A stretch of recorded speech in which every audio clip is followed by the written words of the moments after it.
Welcome to the Banker Lamp. Please enjoy the video. In this video, I will show you how to make an intro like Marvel in Kinemaster.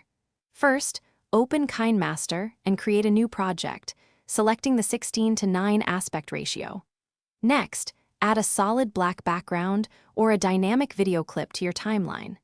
This will serve as the foundation for your cinematic opening. Have your desired logo or text ready for the next step. Now, bring your logo or text into the project as a new layer. Position it centrally for maximum impact.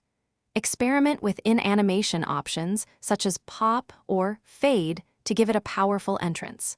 For more advanced movement, utilize keyframes to animate its position and size, making it appear to burst onto the screen. To truly capture that Marvel feel, incorporate visual effects. Head to the Kinemaster Asset Store and download effects like glitch or lens flare. Place these over your logo and background layers. Play with blending modes and opacity settings to integrate them smoothly. Layering different effects can add depth and a professional polish to your intro.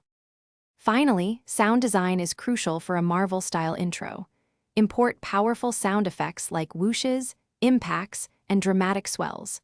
Carefully synchronize these audio cues with your logo's animation and visual effects. Watch your intro several times, making small adjustments to timing and transitions until every element feels perfectly aligned and impactful. You're all set. Thanks for watching. If this was helpful, leave a like and consider subscribing. See you next time.